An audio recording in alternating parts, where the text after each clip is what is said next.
کہ کربلا کے واقعات کے بعد صدیاں گزر گئیں، لیکن اس ظالم حکومت یزید کی حکومت پر اب تک لعنت کی جا رہی ہے اور قیامت تک یہ چلتا رہے گا۔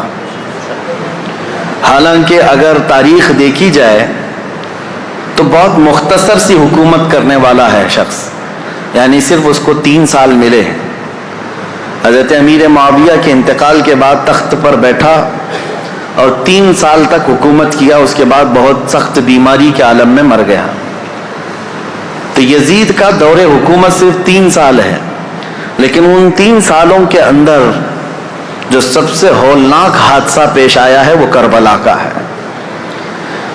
اور دوسری بات یہ ہے کہ یزید کربلا میں حاضر بھی نہیں تھا، کربلا میں گیا نہیں ہے، لیکن سارا الزام اس کے سر پر ہے۔ اس کی وجہ یہ ہے کہ اس کی منشا سے ہوا تھا، اس کے حکم پر ہوا تھا۔ اب اس بات کا اندازہ کیجئے کہ ہم سے ہونے والی کوئی بھی غلطی اگر کسی ایسی ذات سے ہے جو اللہ کا محبوب ہے تو پھر یہ غلطی بھلائی نہیں جاتی، قیامت تک یاد رکھی جاتی ہے۔ اللہ والوں کے ساتھ اگر تمہاری کوئی زیادتی ہو گئی تو یہ بھلایا نہیں جائے گا، ہمیشہ تم ملعون کہلائے جاؤ گے۔ اس بات کا ہمیشہ لحاظ رکھا جائے۔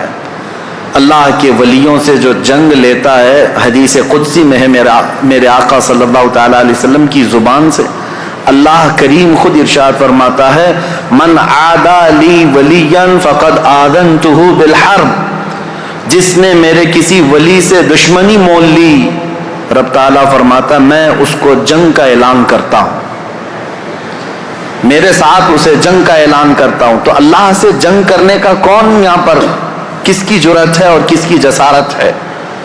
تو جو اللہ والوں سے جنگ کر لیتا ہے، دشمنی کر لیتا ہے، گویا کہ وہ رب تعالیٰ سے دشمنی کر رہا ہے اور جنگ کر رہا ہے۔ اس کا خاص خمیازہ دیکھا ہم نے۔ جن لوگوں نے اہل بیت اطہار کے ساتھ دشمنیاں کی ہیں وہ آج تک اللہ تبارک و تعالیٰ کے غضب کا شکار ہیں، آج تک اس کے غضب کا شکار ہے۔ کسی بھی قوم کے اندر پوری دنیا گھوم کر کے آئیں،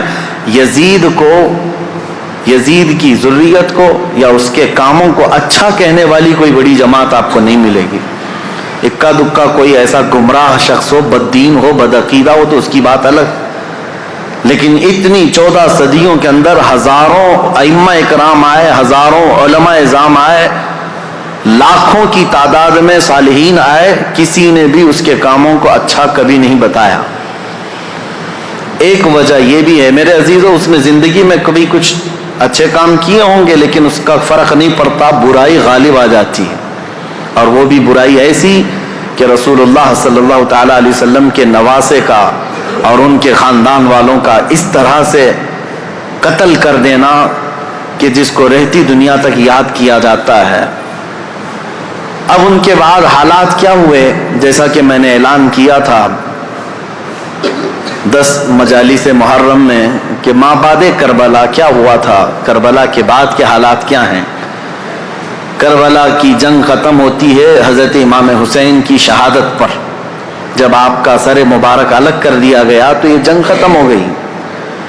جشن منایا یزیدیوں نے، تقریباً 22,000 کا جو لشکر تھا اس میں کئی مرے بھی تھے، لیکن جلد بازی میں سارے جتنے بھی شہداء تھے سب کو ادھر ادھر بکھیر دیا گیا، لیکن چند سروں کو انہوں نے جمع کیا، خاص طور پر مولا امام حسین رضی اللہ تعالیٰ عنہ کا سر، کیونکہ دلیل کے طور پر انہیں یہ لے کر کے جانا تھا یزید کے دربار میں کہ دکھایا جائے کہ ہماری جنگ بھی ہوئی اور ہم نے کاٹ بھی دیا ہے، ختم کر دیا ہے۔ کبھی کبھار انسان حیوانیت کا شکار ہو جاتا ہے اور اتنا گرتا ہے کہ جانور بھی ایسا نہیں کرتے۔ اسی لیے امام غزالی کی وہ بات یاد رکھو کہ انسان کی 3 قسمیں، کبھی افضل ہو جائے تو فرشتوں سے بھی افضل بنتا ہے، اور کبھی نیچے گر جائے تو یہ جانوروں سے زیادہ ذلیل ہو جاتا ہے۔ جانور اپنی برادریوں میں سے کسی کا ایسا بہشکار یا ایسا قتل نہیں کرتے جیسا انسان انسانیت کا کرتا ہے، انسانوں کے ساتھ کرتا ہے۔ تو بہرحال جس نبی کا کلمہ پڑھتی تھی یہ جماعت، اس نبی کے اس نواسے کو جس کو رسول اللہ بے حد محبت کرتے تھے،